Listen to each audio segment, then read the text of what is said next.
A mí lo que me constituye como persona es que soy oncólogo pediatra. Y a los 2 o 3 días me vino con unos planos de lo que iba a ser la unidad de oncología pediátrica. Atendemos a niños y adolescentes de 0 a 18 años con enfermedades hematológicas y con cáncer. Es decir, que soy un médico que ha vivido un aumento en la supervivencia del 50% al 82%, que son las últimas. Entonces soy un ser privilegiado como médico. No tiene ningún sentido el sufrimiento en un niño. Decidí estudiar filosofía en busca de respuestas, en busca de por qué un niño tiene que enfermar y por qué un niño tiene que sufrir y por qué una familia tiene que sufrir. Te mueves en el misterio del dolor, pero que es posible ser feliz con algo que no se cura. O sea, sí les digo, no es por nada que hayas podido hacer para evitarlo. Curar y cuidar son dos cosas que se hacen al mismo tiempo. Si se curan o no se curan, es un camino que recorremos juntos con la familia, ¿no? Se acompaña desde el inmenso cariño, se acompaña desde el silencio, se acompaña desde aquí estoy, se acompaña desde hacer las croquetas. Estamos muy contentos de anunciar que contamos con un nuevo patrocinador, que es Dehesa Partners. Dehesa es la compañía líder en servicios a propietarios de terrenos rústicos para proyectos renovables. Ellos apoyan tanto a los propietarios de los terrenos como a los desarrolladores de los proyectos para ofrecer soluciones que maximicen el valor de los terrenos. Así que ya sabes, si eres propietario o desarrollador, no lo dudes y contacta con Dehesa Partners.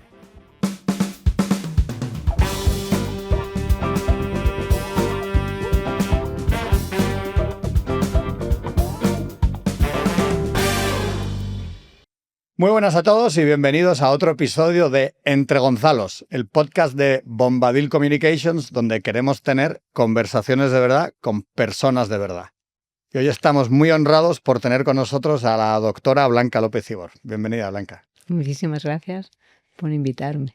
Hoy tenemos mucha suerte, efectivamente. No voy a entrar en sentimentalismos tóxicos, pero la invitada de hoy ha conseguido algo increíble, que es aunar ciencia, ética y humanidad en un modelo asistencial exitoso que todos los días ejerce como jefa de oncología pediátrica del Hospital Universitario HM Montepríncipe, del grupo HM. Y sin más dilación, queremos conocer a la persona que ha llevado este modelo al éxito y que nos cuente cómo ha llegado hasta aquí. ¿Qué tal, Blanca? ¿Cómo estás? Muy bien. Muy bien. Pues lo que nos gustaría saber es, evidentemente, con ese apellido, López Ibor, que yo creo que en el mundo, sobre todo de la academia científica y de la medicina, es muy conocido. Claro, ¿cómo te ha influido a la hora de tomar decisiones, sobre todo en tu etapa de elegir la carrera, y por qué no eres psiquiatra? Sí. Bueno, a ver, todo empezó, lo cuento porque tiene su punto de gracia. Soy la 8 de 12 hermanos. Los 4 mayores son psiquiatras. Y cuando nació mi hermana pequeña, Sofía, yo tenía 8 años. Y aquella casa debía ser un desbarajuste. Entonces la persona que nos cuidaba me pidió, como si fuera lo más normal del mundo, que le diera un biberón a una recién nacida, que era Sofía. Entonces, mientras daba ese biberón, en vez de tener el instinto maternal que una niña de 8 años puede tener con un bebé en brazos, a mí lo único que me preocupaba es que esa niña no se atragantara. En ese momento comprendí que iba a ser médico. Bien, entonces sigue la historia y cuando tengo que elegir y bueno, decir en casa que yo lo que quiero estudiar es medicina, me encuentro frontalmente con mi padre, que dijo que ni hablar, porque ya había 4 médicos en la familia, él necesitaba a alguien que llevara la farmacia de la clínica y me dijo que no, y yo le dije que sí, que yo iba a ser médico. Y entonces, bueno, pues ahí empecé y siempre quise ser pediatra. ¿Por qué oncología pediátrica? Enseguida que me metí en la universidad y tal, enseguida quise ser interna de pediatría. Y en aquel momento los niños ingresaban en un sitio y las niñas en otro, separadas, en el hospital clínico. Había una niña en la sala de niñas, Almudena, que tenía una leucemia. Y entonces, pues claro, estaba permanentemente ingresada en aquella época. Y entonces un día llegó un residente, un MIR mayor, y me dijo: no te encariñes de esta niña porque vas a sufrir mucho. Y entonces yo miré a la niña y le dije, no me gustaría ser esta niña ni sus padres y tener un médico como tú. Se lo dijiste a la cara. Tal cual, sí. Él luego lo Me choca. he oído contar muchas veces. Muy on brand. Entonces, bueno, ese día decidí que me iba a dedicar a la oncología pediátrica. ¿Por qué? Porque en aquel momento se curaban solo el 50% de los niños, porque yo veía que en España esa especialidad o ese trabajo no existía realmente y o sea, que intelectualmente y como médico me parecía que era un verdadero reto. Quería irme a formar a Estados Unidos, logré convencer a la Comisión Fulbright de que tenían que becarme para que yo fuera a eso. Y luego, pues ese otro aspecto que me parecía fundamental, que era la implicación al grado máximo con los enfermos y sus familias. Yo, por no ir un poco ya hasta el final de la unidad, que nos llevará bastante tiempo, sí que me gustaría detenerme en la primera parte, en la parte académica de tu carrera, ¿no? En la universidad. ¿Qué grado de preparación tenían los profesores de esa universidad, tanto de la Complutense, donde te licenciaste, como en Maryland, ¿no? Que estuviste haciendo esa beca? ¿Qué diferencias notaste entre España y Estados Unidos y con qué te quedas de ambos sitios que hayas podido más o menos utilizar en tu faceta profesional? Bueno, Son evidentemente... 6 preguntas, o sea, que Bueno, es diferencias entre la Complutense y Maryland, sí. y qué has sacado en positivo de ambos. Bueno, en la Complutense, evidentemente es una universidad de muchísimo prestigio. Ahí aprendí lo que es la medicina. Tuve siempre, tengo que deciros, como la cosa de, porque yo siempre he sido muy empollona, ¿vale? Y entonces llevo un apellido muy marcado en la Complutense. Mi padre era catedrático, mis hermanos habían estudiado allí. Y entonces yo, cuando mi padre daba alguna fiesta en casa e invitaba a profesores, yo siempre me hacía pasar por otra hermana, ¿no? Todo menos que me identificaran en la universidad, porque no me gustaba. Entonces eso, cuando acabé en Estados Unidos, fue un momento en el que me di cuenta del, ¿cómo lo diría yo sin que suene pretencioso? Como de mi valor como médico, sin que hubiera un prejuicio debido al apellido.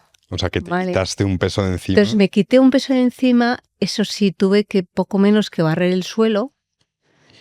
Y bueno, y allí, cuando le dije al catedrático de pediatría, Enrique Casado de Frías, que murió hace poco, que me quería muchísimo, él quería que yo siguiera la carrera académica.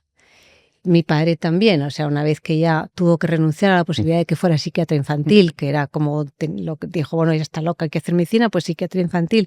Cuando le dije que iba a hacer oncología, dijo, no, realmente esta niña no sé dónde ha salido, pero tuvo siempre la ilusión, en casa siempre estaba la ilusión de seguir una carrera universitaria.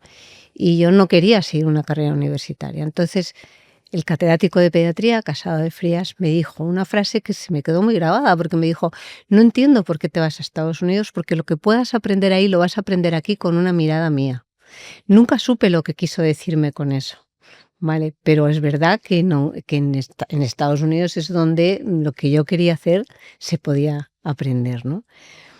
Ahí aprendí, en cuanto llegué, me encontré con el jefe de oncología pediátrica, Alan Schwartz, que era el que escribió el primer libro de oncología pediátrica que se publicó en el mundo, ¿no? Entonces, bueno, para mí, os podéis imaginar, ¿no? Entonces me lo encontré sentado en el despacho con los pies encima de la mesa y me dijo, cuando te leas todo eso, que era el típico cacharro archivero lleno de papel, de artículos de medicina, sabrás tanto como yo.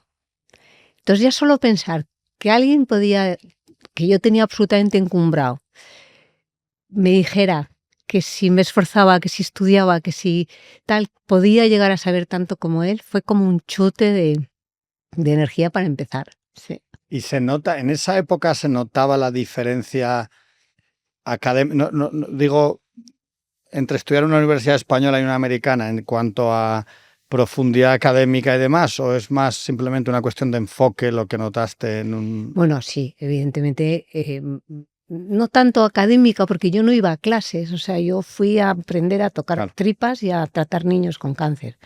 Y no solamente aprendí a tratar niños, o sea, a tratar el cáncer en los niños, sino a tratar niños con cáncer. Al final me encontré una humanidad que en España se pensaba que no, se decía que allí los enfermos eran un número y no era cierto. Aprendí las bases para luego poder traerlo a España y empezar a intentar cumplir el sueño que siempre tuve, que es la unidad que dirijo ahora. Me has dicho una frase que me ha encantado, que una cosa es tratar niños con cáncer y otra el cáncer en los niños. Y es una pregunta un poco chorra que yo tenía, si los oncólogos pediatras sois más oncólogos o más pediatras, o no se puede distinguir una de otra. Bueno, primero tenemos que hacer el MIR de pediatría, que ese paso me lo he saltado. O sea, yo estudié en el clínico y hice el MIR de pediatría en el clínico. Bueno, entonces, pues nada, tú tienes que ser pediatra. ¿Por qué tienes que ser pediatra? Primero, porque estás tratando con niños y con familias. Segundo, porque el cáncer en el niño no tiene nada que ver con el cáncer en el adulto. O sea, los niños no tienen cáncer de mama, ni de colon, ni de próstata, ni de pulmón. Son enfermedades completamente diferentes y son tumores pediátricos. Entonces, por eso tenemos que ser pediatras. Y desde el punto de vista más personal tuyo, es que quiero entenderlo. ¿Por qué los niños? Porque ya me has contado la historia del biberón y tu hermana, ¿no? Y eso ya, digamos que despertó algo en ti. Pero podría haber sido una cosa pasajera y decir, pues es que quiero dedicarme a la medicina en general. Pero ¿por qué los niños exactamente? Bueno, porque, pues no sé, me encantan los niños, me encantan las familias y siempre quise ser pediatra. O sea, lo tuve clarísimo. Nunca, de hecho, cuando estudié, durante la carrera de medicina, había asignaturas que me costaban muchísimo, por ejemplo, la gine o, por ejemplo, no sé, las enfermedades neurodegenerativas, incluso los infartos, que me costaban muchísimo porque yo no me veía ocupándome de eso una vez que fuera médico. O sea, yo iba siempre dirigida hacia los niños. Es como una vocación muy fuerte, evidentemente. No, claro. O sea, por eso yo al final digo que en tu perfil se ve claramente la conexión que hay entre la ciencia, ¿no? Digamos, el legado, la vocación. Son palabras que yo, estudiando un poco tu perfil, pues he visto mucho, ¿no?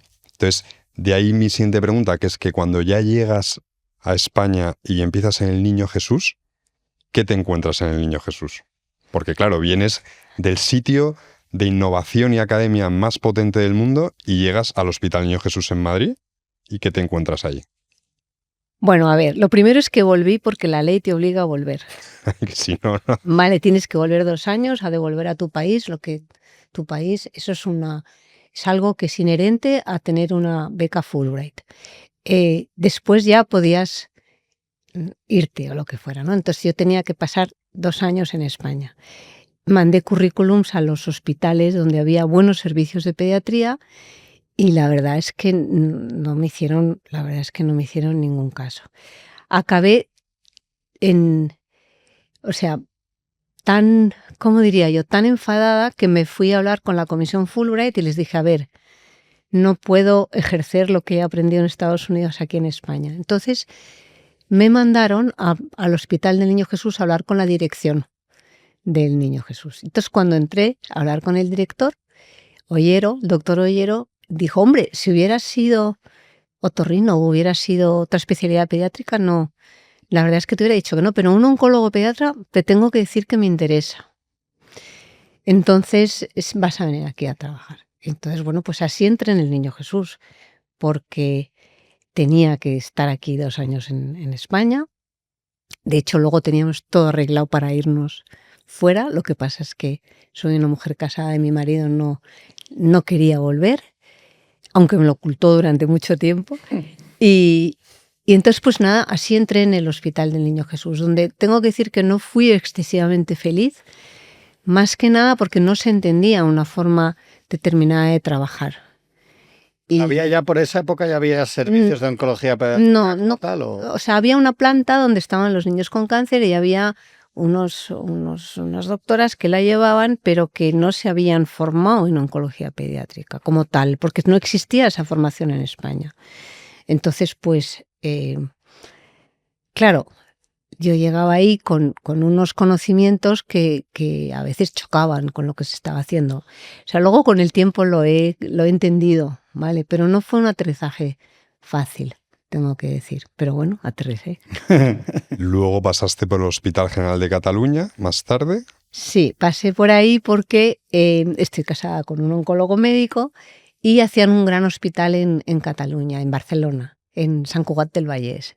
Y entonces, pues, estaban buscando médicos formados en Estados Unidos. Entonces dieron con mi marido, que también hizo su formación en oncología médica en Estados Unidos. Y entonces, pues, bueno, pues le encantó el proyecto que tenía ese hospital y dijo que sí al hospital antes de preguntarme, porque sabía que si me preguntaba iba a decir que no. Y luego del 99 al 2006, ¿no? Fuiste jefa de oncología pediátrica en San Rafael, si no me equivoco. Sí.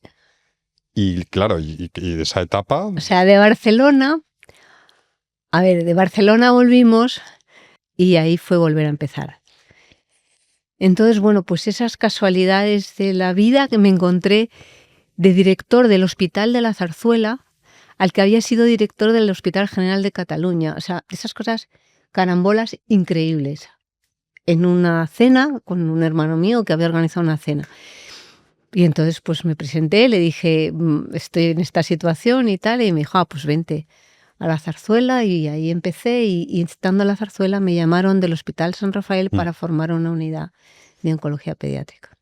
Y hasta ahí, hasta el año 2006, que fue el gran año. Ahí estuve 6 años, trabajé con Marta Villa, con la que sigo trabajando, montamos una unidad que fue una maravilla, hasta que un día me llamó un médico que me dijo, hola, soy el doctor Abarca, ¿sabes quién soy? Juan Abarca, ¿no? Sí, y yo dije, no creo que mucha gente le haya dicho a Juan Abarca. Bueno, en su día, esto no es algo. En su día. Y entonces que queremos hablar contigo, ¿cuándo podemos quedar, no? Y ahí... Entonces ahí organizó una comida con todos los jefes de los hospitales, entonces se llamaban hospitales de Madrid, y entonces, bueno, pues les conté lo que era el cáncer en el niño y un niño con cáncer.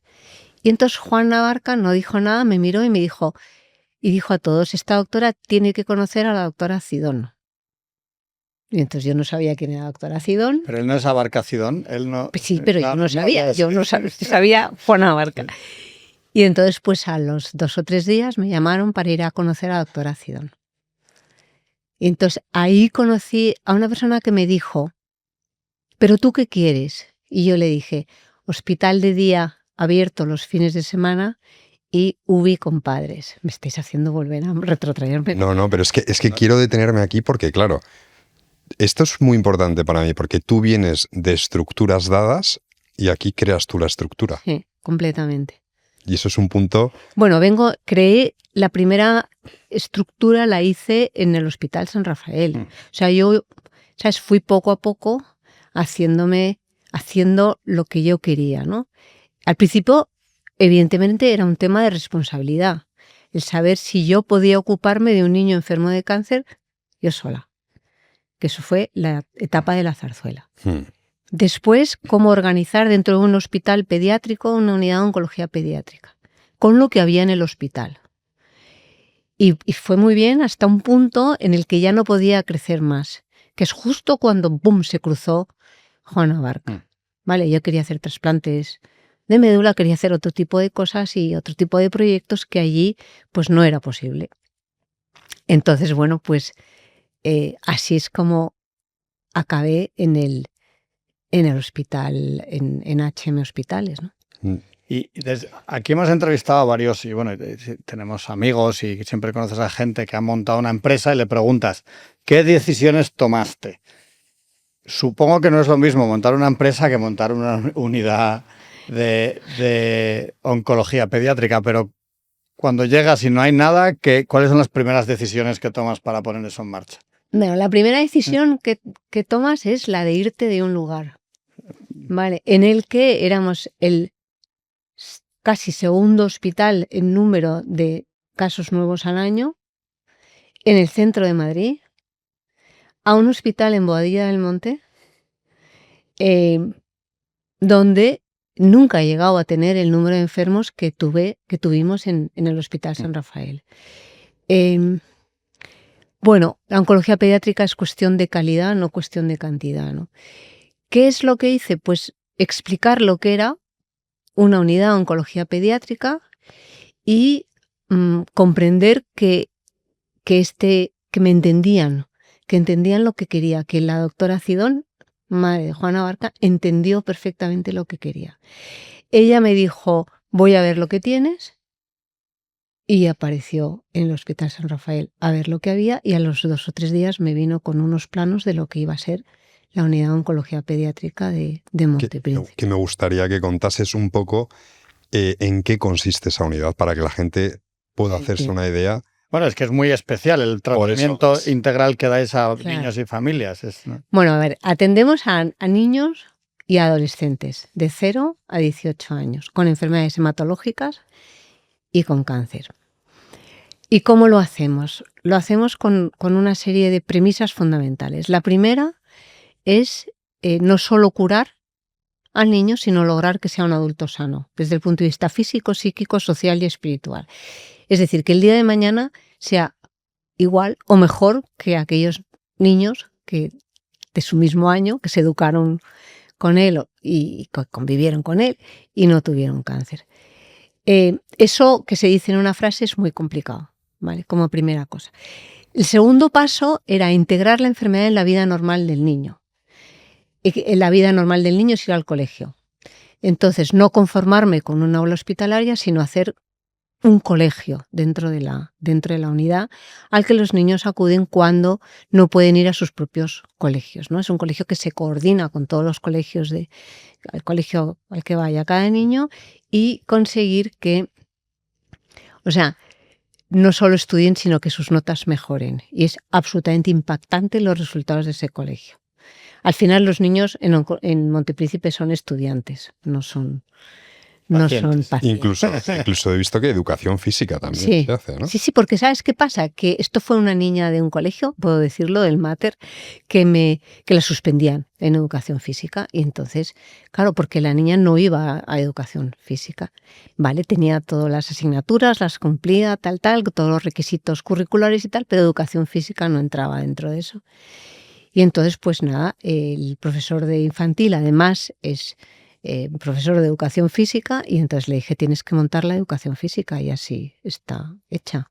Entonces los viernes vienen con su chanda en la educación física. Claro. Sí. Y también me gustaría que nos hablaras del concepto de acompañamiento, ¿no? Que creo que es bastante clave. O sea, la segunda cosa que decía era integrar la enfermedad en la vida normal del niño. La vida normal del niño es el colegio, y la vida normal del niño es su familia. Su familia, sus hermanos, sus abuelos, evidentemente sus padres, entonces su familia. Y eso se llama tener a la familia en la unidad cuando sea necesario, ¿no? O sea, puertas abiertas y en situaciones concretas tenerlas ahí junto al niño. Eso es el acompañamiento, ¿no? Que el niño necesita. Por supuesto que tenemos un voluntariado impresionante, que es como la red que sostiene la unidad, ¿vale? Pero los niños quieren estar con sus padres, quieren estar con sus hermanos, quieren estar con sus amigos, y eso es lo que fomentamos. Pero tú lo llevas un punto más allí, si me permites, porque de primera mano te he visto cuidar a los padres casi tanto como al niño, y estar muy cercano del padre y de los padres. Da la sensación de que lo tenéis muy integrado, que no está ni pensado, que es a la familia hay que cuidarla a todos, ¿no? O sea, es una medicina en la que el niño está en el centro. Junto al niño está su familia, están sus padres, están sus hermanos. Y nosotros estamos, pues, ahí para ayudarles, para acompañarles durante una etapa concreta de su vida, y para acompañarles hasta que se curan, hasta que podemos poner un sello de curado, es decir, durante el tratamiento y durante el seguimiento que necesitan después, o aquellos niños que eventualmente pues no se curan y van al cielo, pues acompañar a sus padres hasta ver que ellos también han podido integrar algo tan difícil, tan doloroso, tan incurable como es la muerte de un hijo. Antes has mencionado que en la época que volviste a España solo se curaban el 50% de los niños. Y preguntas un poco para saber la escala del problema. ¿Cuántos niños se curan hoy en día y cuántos niños con cáncer al año hay más o menos en España? Pues mira, en España se diagnostican 1.500 niños y adolescentes más o menos al año. Y de la curación a los 5 años hoy en día está en el 82 y pico %. ¿82%? Es decir, que soy un médico que ha vivido un aumento en la supervivencia del 50% al 82%, fantástico, que son las últimas. Entonces soy un ser privilegiado como médico, ¿vale? Sí. Porque es que lo he vivido en vivo y en directo, y eso no muchos médicos pueden decirlo. Sí, y luego, un poco sin entrar en sentimentalismos, como decíamos al principio, claro, me gustaría incidir en cómo es el trato complicado, porque ya de por sí me imagino que es complicado, con la familia, con los niños. Te refugias en el empirismo científico, tratas de... Es que no sé cómo lo tratas, Blanca, y es una cosa que a mí me fascina, cómo eres capaz, digamos, de sobrellevar, oye, las alegrías, pero también las tragedias que hay siempre en una unidad de este tipo, y cómo lo haces. Bueno, a ver, todo esto es un proceso, es una evolución mía como persona y como médico, en el que un día pues descubro para qué nací, cosa que me parece importantísima, ¿no? Ante las preguntas de dónde vengo, a dónde voy, qué estoy haciendo aquí. Evidentemente, lo primero que hice fue estudiar filosofía y bioética porque me andaba bastante perdida, pero hay un momento en el que de repente descubres para qué naciste, para qué estás en este mundo. Y resulta que yo estoy en este mundo para ser oncólogo pediatra. También soy madre, también soy la mujer de Javier, todo eso, pero a mí lo que me constituye como persona es que soy oncólogo pediatra. Entonces, eso es un gran descubrimiento porque como que orienta toda una vida, ¿no? Luego, el entender que después de tantos años de no soportar 2 palabras, que eran oveja e instrumento, encontrarme rodeada. ¿Oveja? ¿Por qué? Oveja, pues bueno, pues oveja, porque ya sabes, ¿Pero la palabra ovejas, así como suena o el concepto de...? Sí, el concepto bíblico de oveja, vale. ¿vale? Entonces yo lo de ser oveja como que nunca lo vi. Vale. Me vi rodeada de 90 ovejas en una casa que tenemos en Santander, y además había un sacerdote que pasaba una semana en verano en casa y miraba a las ovejas en sí mismo. Yo la verdad es que no entendía nada. Bueno, oveja. Y la segunda palabra era... Vaya por Dios con las ovejas. Y la segunda palabra era instrumento. Y entonces un día efectivamente comprendí, tuve la absoluta claridad que yo lo que soy es un instrumento. Y entonces cuando eres un instrumento estás obligado a sonar muy bien. O sea, la música forma parte de mi vida, forma parte de la unidad, y es un símil que da mucho sentido a todo esto, ¿no? Entonces, pues, soy totalmente consciente de que me manejo dentro del misterio. O sea, el cáncer en los niños no es porque fumen o porque se expongan al sol o por la dieta ni nada de eso. Es una enfermedad que tiene un componente genético en determinados casos, pero que no siempre es exactamente así.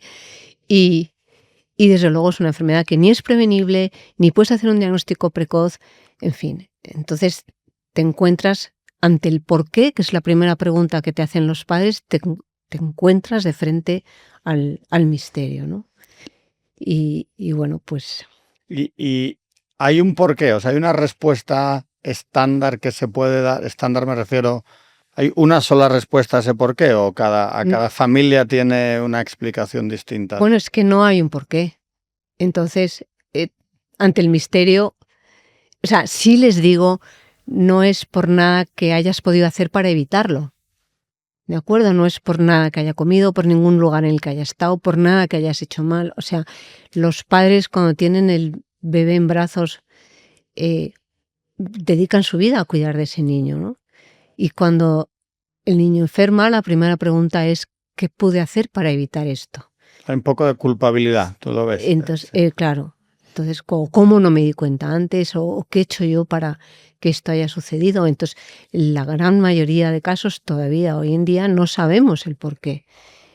Entonces, pues ahí tienes que hacerles entrar en el misterio del sufrimiento y en el misterio de la enfermedad de un niño, en el dolor de una persona, pues de un niño pequeño, ¿no? Sí. Y tú supongo que estas conversaciones con los padres ocurren mucho cuando llegan, porque la incertidumbre es lo peor, y hasta que se va aclarando la situación y tienen un camino, y luego, gracias a Dios, un 82% sobreviven. Y luego, obviamente, si hay tragedias, ¿no?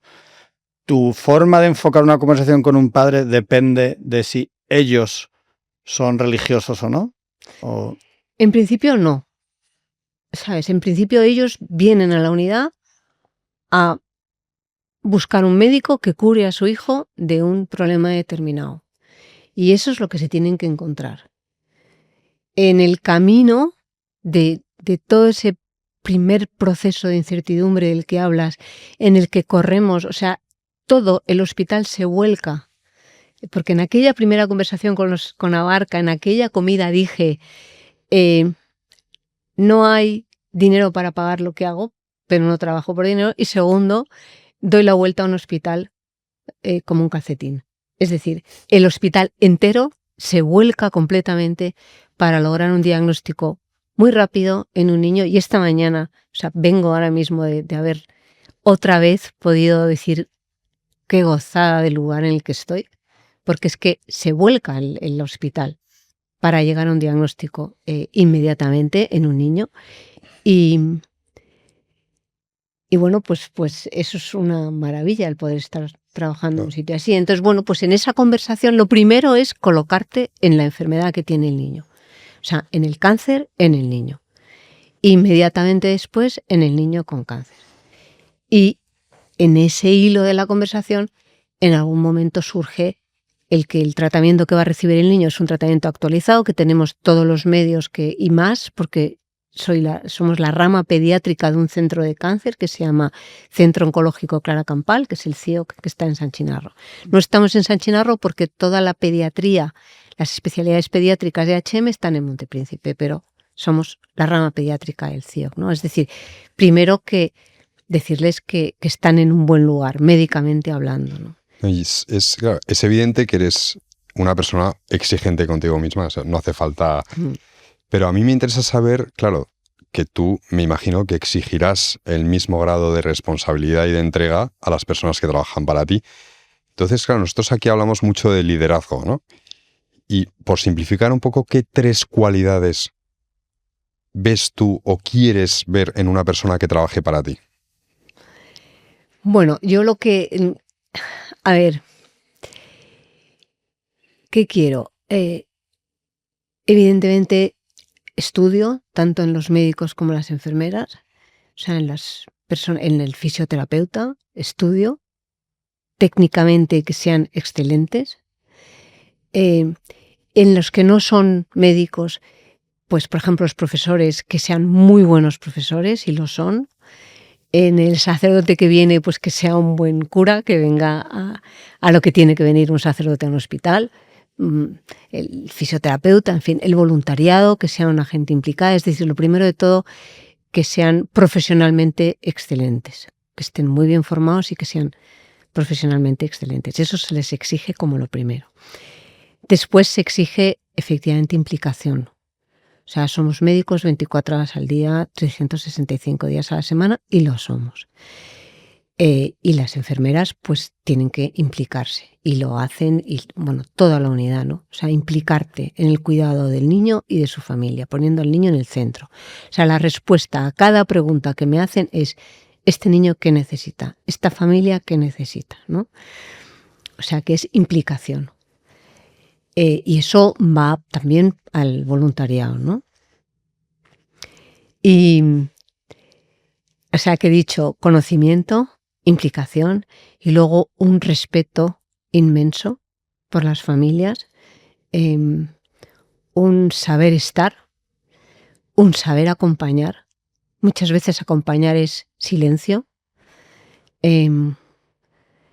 Bueno, esos son como cosas básicas de la unidad. Y por supuesto, saber trabajar en equipo, por supuesto, porque somos profesionales de distinto camino, médicos, enfermeras, o sea, imaginaros lo que es eso, profesores, fisioterapeuta, que cada uno quiere tirar del niño, pues no, hay que juntarse para... ¿Y hay alguna forma de ayudar? O sea, como una persona que esté viendo este podcast dice, oye, es que me encanta lo que hace la doctora Blanca López Ibor, quiero ayudar. ¿Cómo puede ayudar? Bueno, nosotros he hablado sobre todo de asistencia. Sí. ¿Vale? También tenemos proyectos de investigación. Hay un tumor que no se cura, es decir, 82% de los niños se curan, pero el 100% de los niños que tienen glioma difuso de protuberancia no se curan. Entonces, yo siempre he dicho que seguiré siendo médico en ese hospital hasta que logre ver a un niño curado, bien curado, porque ahí tenemos una niña que está muchos años ya después de un tratamiento de un glioma difuso de protuberancia, pero con muchas secuelas neurológicas, y yo no quiero ese tipo de curación. Entonces, tenemos proyectos de investigación que están dirigidos específicamente al glioma difuso de protuberancia. Tenemos proyectos de investigación que están dirigidos hacia la genética del cáncer, hacia los síndromes de predisposición al cáncer infantil, y estamos coordinados con la Universidad Camilo José Cela, o sea, con que los centros de bases de datos. En contacto con la Universidad Camilo No, José Cela. con nosotros, con la unidad, a través de la fundación. Hay una fundación que es HM Hospitales, que es la que recoge los fondos y organiza lo que es el desarrollo de un proyecto de investigación, ¿vale? Y luego el último proyecto que hemos hecho, ahora, claro, hay un porcentaje de niños que no se cura y que es muy importante. Entonces hemos abierto una unidad de ensayos clínicos de fase 1 con una empresa americana que se llama START, que está funcionando en adultos desde hace muchos años y que está en el CIOC, y se acaba de abrir en niños como proyecto piloto en todo el mundo, porque no se había hecho antes, ¿no? ¿Qué necesito de eso? Pues claro, que van a venir niños de muchos lugares, que a lo mejor yo trabajo en un hospital privado en el que se atienden niños de todos los seguros y todos los funcionarios de España, ¿no? Pero hay niños que no tienen un seguro y que vienen a pedirnos ayuda de otros hospitales de España, o niños de otros países de nuestro entorno y de fuera y de mucho más lejos, que nos piden ayuda. Y esa gente hay que ayudarla para poder tratarla.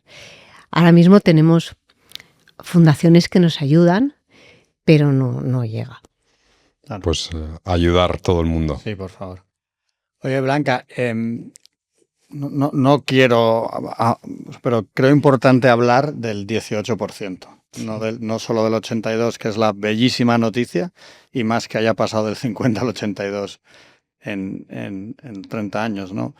Pero de ese 18%, tengo una primera pregunta, es si de ese 18% se sabe desde el principio que no se van a curar. En este tumor que he dicho, en determinadas situaciones sí, en un glioma difuso de protuberancia, y luego en determinados tumores cuando vienen con enfermedad metastásica, ¿vale?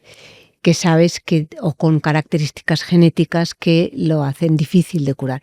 Una enfermedad incurable en oncología pediátrica es aquella en la que el niño tiene un 20% o menos de probabilidades de estar vivo a los 5 años, ¿vale? Mi vida va llena de sorpresas en ese sentido, porque una cosa, o sea, yo, todos los niños cuando entran, mi intención es estudiar, trabajar y conseguir que se curen, ¿no? Si se curan o no se curan, es un camino que recorremos juntos con la familia, ¿no? O sea, que tu enfoque llega a un niño de una situación de las potencialmente complicadas, tu enfoque es el mismo, es aquí vamos a luchar hasta la última bala, y la preparación de las familias, las conversaciones de las familias son similares. No, evidentemente no, porque una de las cosas que no hago es mentir en absoluto. O sea, los padres saben perfectamente lo que sucede, los niños a su nivel también. Y entonces lo que hacemos es, en aquellos niños que sabemos que pueden no curarse, integramos los cuidados paliativos desde el inicio. O sea, que curar y cuidar son dos cosas que se hacen al mismo tiempo, desde el inicio. Y estas son situaciones duras, supongo que hay reacciones de todo tipo. ¿Te viene a la mente alguna situación de niños o de familias que te hayan sorprendido por su valentía, por su fe, o algo que de repente, después de tantos años, digas, esta gente en el sufrimiento me ha dado una lección de vida brutal, que te vengan a la cabeza? Por supuesto. Desde luego son ellos los que han hecho de mí el médico que soy. Tanto aquellos que me han enseñado cómo enfrentarse al sufrimiento con valentía, con esperanza y con confianza, como aquellos en los que he tenido que ser yo, bueno, evidentemente todos nosotros, todo el equipo, los transmisores de esa esperanza y de esa confianza, ¿no? Aprendemos de todos, ¿no? He llegado pues a pedir a una madre, siempre lo recordaré, de un niño en tratamiento con una situación incurable, que me ayudara con una madre en una situación similar. O sea que hay un grupo de padres de niños que están en tratamiento y hay un grupo de padres de niños que se fueron al cielo. Con este grupo, Verduritas, sí, con Verduritas nos reunimos pues cada 15 días o cada mes y son de ellos de los que sigo aprendiendo, ¿no? Y los que me dicen y me acaban enseñando que efectivamente todo esto te mueves en el misterio del dolor, pero que es posible ser feliz con algo que no se cura, que es el dolor por la muerte de un hijo, que no lo cura el tiempo, que no lo cura nada, pero que también puede compaginarse con la frase de Blanca, es que soy feliz. Entonces dices, pues están bien, todo está bien. Al final eso es lo que yo busco. Me imagino, Blanca, que claro, después de convivir y vivir estas experiencias que has vivido, has necesitado de ciertas muletas en la vida, ¿no? Porque antes hemos pasado un poco de largo, pero has estudiado filosofía y bioética, ¿no? Que son complementos perfectos o ejercerán de complementos perfectos para ti a la hora de enfrentarte a tu día a día, ¿no? Entonces, me gustaría que ahondaras un poco en tu pensamiento, ¿no? Porque no sé si quizás se ha destilado todo en el libro Vivir sin pensar, ¿no? Que publicaste en el año 2019, o es más o menos un acercamiento a lo que has supuesto para ti toda una vida dedicada a los demás, ¿no? Entonces me gustaría que ahondases en la filosofía y qué supone la filosofía para ti y qué supone la bioética. Bueno, decidí estudiar filosofía en busca de respuestas, en busca de por qué un niño tiene que enfermar y por qué un niño tiene que sufrir y por qué una familia tiene que sufrir. Pensé que iba a encontrar las respuestas en la filosofía. Evidentemente no las encontré en la filosofía, ni tampoco las he encontrado. Yo soy un ser en búsqueda, ¿vale? En permanente búsqueda. Está muy de moda hablar del sentido. No tiene ningún sentido el sufrimiento en un niño. Ninguno. Yo no puedo decir es la flor escogida por Dios porque que hubiera elegido otra, como he oído algunas veces, ni ninguna explicación. O sea, me muevo en el misterio, me muevo en la búsqueda. Y con la filosofía aprendí a hacer ese camino, a moverte en la búsqueda, a hacerte preguntas que normalmente los médicos no nos hacemos. Comprendí también que hoy en día un médico puede decidir cuándo nace un ser humano y cuándo muere, y que hay cuestiones bioéticas de importancia fundamental. Entonces, por eso acabé haciendo un doctorado en bioética, que me han ayudado a emprender todo un camino que evidentemente acabó moviéndose en la trascendencia, ¿no? Volviendo a la unidad, cuando digo niño que sea un adulto sano, meter la enfermedad en la vida normal del niño, la vida de la familia, normalizarla, el siguiente punto es que en un contexto de sufrimiento las familias se encuentren con la trascendencia, como yo me encontré con la trascendencia, a través del arte, a través de la cultura, a través de la belleza, a través del bien, de los trascendentales, ¿no? Del bien, de la verdad y de la belleza.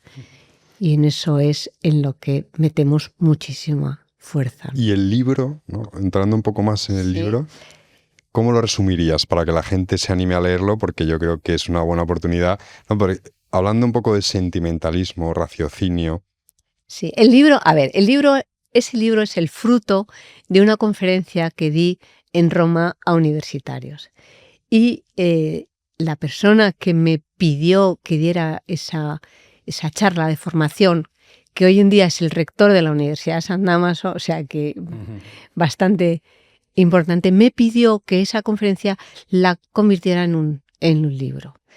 El libro está literariamente muy mal escrito porque lo escribía a toda velocidad y nunca había escrito un libro, pero en él como que trato de explicar de una forma accesible a la gente joven los problemas de bioética que hay hoy en día en el mundo. Es decir, la defensa de la familia, el por qué 100.000 abortos al año en España son un verdadero disparate, o sea, son un sinsentido, el profundizar en los problemas de sufrimiento, el cómo enfrentarse a una enfermedad, el cómo acompañar a una enfermedad cuando una amiga tuya tiene un niño enfermo, cómo hacerlo, cómo acompañarle.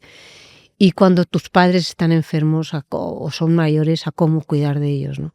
Básicamente a lo largo de toda la vida, ¿no? Y saber interpretar los signos de los tiempos en el contexto de la vida, de la enfermedad, de la muerte, del nacimiento, en fin, de lo que es la vida, que es lo mío, ¿no? Esto la verdad es que yo siempre dije que hemos estudiado para todo menos para ser padres. O sea, que de repente te dan un bebé y dices, no, me he sacado un máster en no sé qué, pero es que no me han enseñado. Y digo, esto habría que estudiarlo algún día. No, te lo tendrían que haber contado algún día, porque la mayoría de nosotros vamos a acabar siendo padres. Me da la sensación de que saber acompañar, no sé qué clase se puede armar de esto, pero sería algo que también sería bueno que aprendiésemos todos, ¿no? Saber acompañar. Bueno, el saber acompañar implica prudencia, implica entender que no te puedes poner en la piel del otro, porque se habla mucho de la empatía, pero no puedes ponerte en la piel del otro. Implica el entrar en un acompañamiento a través de lo que llamo lavar los pies. O sea, no desde tu superioridad, no desde tu salud, no desde tus conocimientos de ChatGPT, sino desde la acogida, desde no tener miedo. Porque lo que pasa cuando ves sufrir a alguien a quien quieres mucho es que tienes mucho miedo.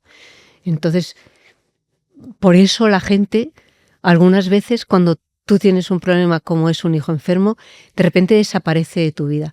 No desaparece porque no le interesa, desaparece porque tienen terror, porque tienen miedo, porque no saben cómo acompañarte, porque tienen miedo a meter la pata.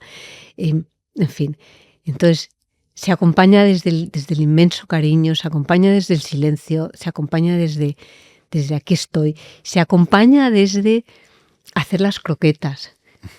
¿Vale? O sea, cuando tú estás en un hospital con tu niño y abandonas todo lo demás, pues haciendo las cosas útiles, lo que es hacer las croquetas, lo que es ocuparse de los hermanos, traerlos, llevarlos del colegio. Aquí estoy, pero no aquí estoy para lo que quieras. Si me necesitas, llámame. No. Mira, cuenta conmigo para esto, para cosas muy prácticas, para llevar a tus otros hijos al cole, para llevarte la cena, para que si no tienes quien te ayude en casa, pues oye, llamar a una empresa y que cuando vuelvas del hospital tu casa esté impecable. Yo qué sé, cosas que todos agradeceríamos muchísimo. Y son pequeñas cosas, ¿no? Y por supuesto, para tomarme una cerveza contigo sin hablar de enfermedad. Sí, un poco trátame como siempre me has tratado, háblame como siempre me has hablado. O sea, yo ahora porque tenga un hijo enfermo no paso a ser de una especie de grupo de personas de las que solo se puede hablar de la enfermedad, ¿sabes? Sino de lo que siempre has hablado, de hacer risas, de un poco, pues eso, meter la enfermedad de nuevo en la vida normal de unos amigos y de una sociedad entera, que es lo que yo trato de hacer, normalizar. Y Blanca, claro, o sea, ya hemos hablado de ciencia, hemos hablado de vocación y hay otro apartado que me interesa mucho conocer, que es el legado, ¿no? O sea, es decir, te quedan muchísimos años en la unidad, pero me imagino que te has ocupado de formar un equipo durante todos estos años y el día que, por supuesto, dentro de muchísimos años dejes la unidad, ¿te vas a quedar tranquila con lo que dejas? Bueno, a ver, estoy tranquilísima ya. Es decir, siempre dije, la última frase que decía al salir del hospital en Montepríncipe era: trabajo para que si me pasa un tren por encima, esto siga funcionando. Entonces, bueno, hice un programa de fellowship, de formación de médicos en oncología pediátrica. Se han formado muchos médicos con nosotros ya.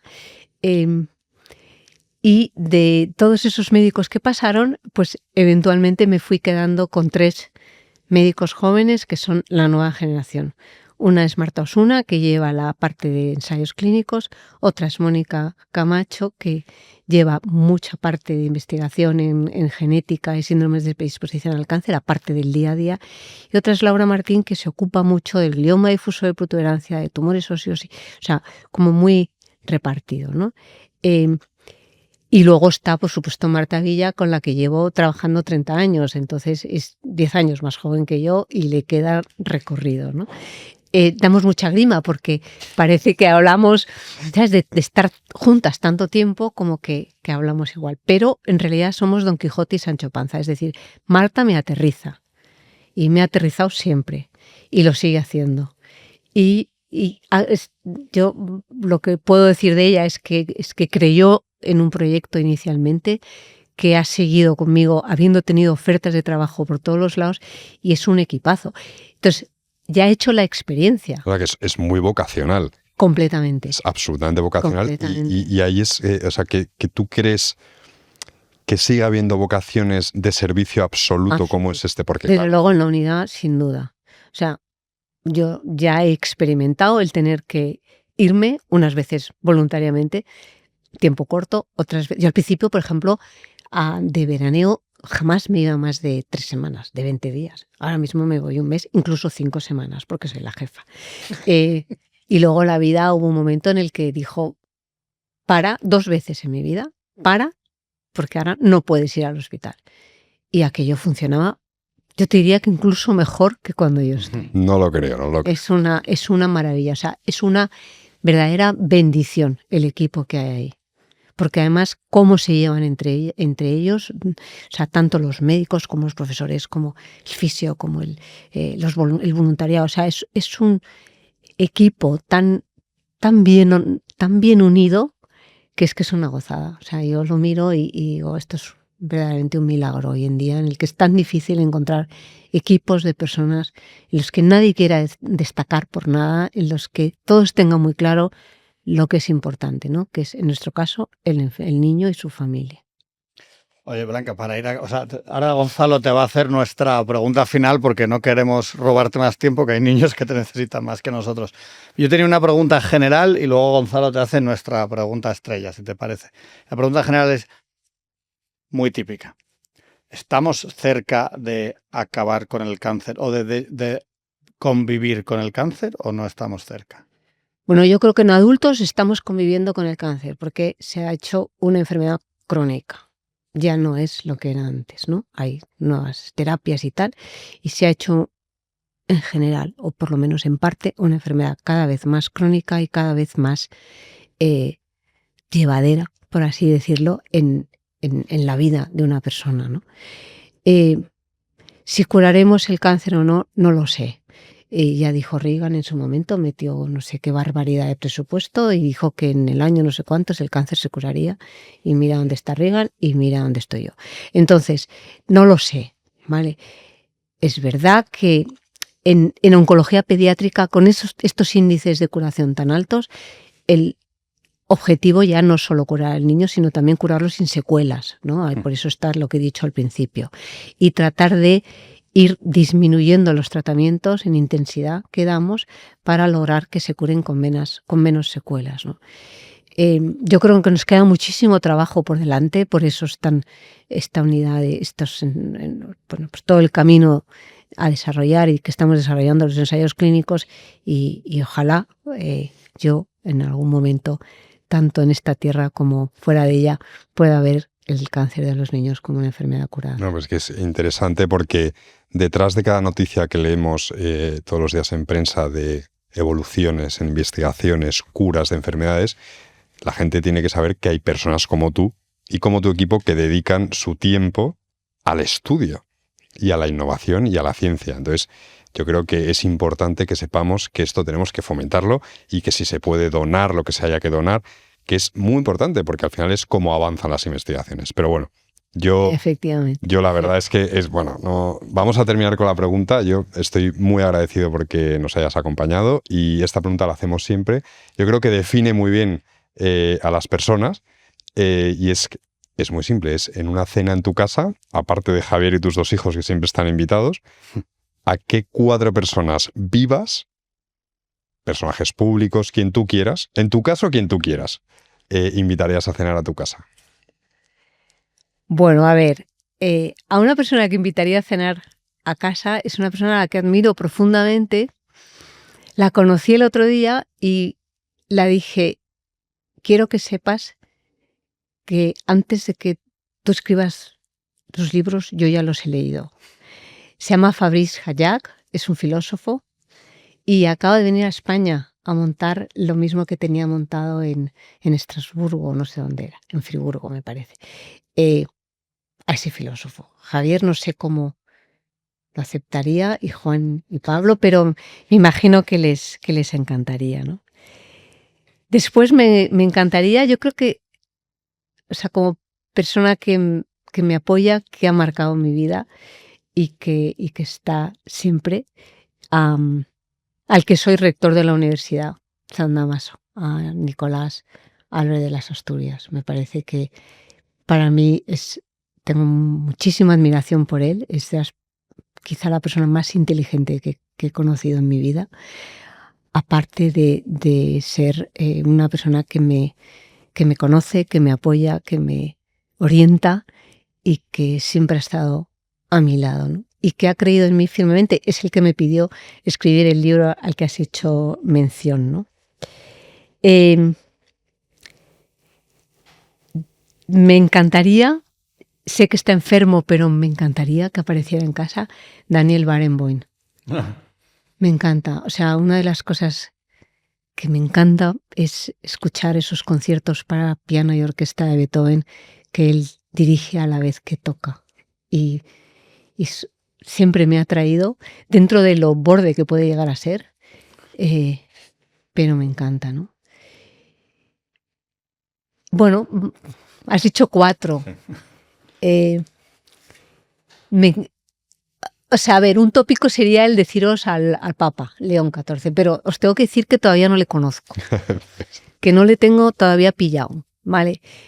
Evidentemente que viniera el Papa a cenar a casa sería la pera, pero bueno.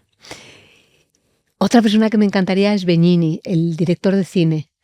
Roberto Benigni, porque La vida es bella es una película en la que se puede hacer un paralelismo con mi trabajo del día a día y con esa unidad de oncología pediátrica. Entonces, me encantaría hablar de su peli y de la unidad, porque al final el mensaje es el mismo.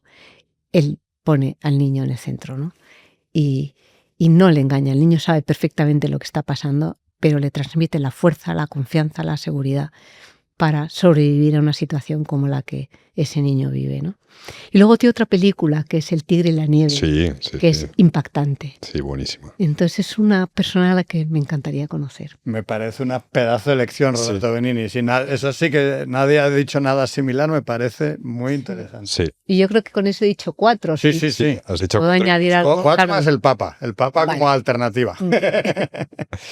Pues nada, Blanca. Blanca, muchísimas gracias. Qué gran placer tenerte aquí con nosotros y te deseamos toda la suerte del mundo para tu unidad y en lo que podamos ayudar siempre. Todo el mundo, por favor, que ayude. Vas a tener un altavoz en Entre Gonzalos, por supuesto. Pues muchísimas gracias. Invito a uno de los Gonzalos a que venga a la unidad y la conozca. ¿A uno? A uno os lo rifáis entre vosotros. Otro ya la conoce. Vale. Yo ya la conozco también. Pero, ¿tú lo conoces? Claro, yo te hice una entrevista, cuando estuve en periodismo, te hice una entrevista y fui allá con. Y viniste a verla, pero tienes que volver a verla. Por Tú supuesto. también tenéis que venir los dos porque acabamos de hacer una súper obra para esta unidad de ensayos clínicos. Y os Pues vamos, encantados. No vamos a decir aquí, pero yo he tenido la suerte de que a mi hija la ha cuidado Blanca, por eso la conozco. Pues muchísimas gracias, Blanca. Muchísimas gracias a vosotros. Le he pasado fenomenal. Me alegro.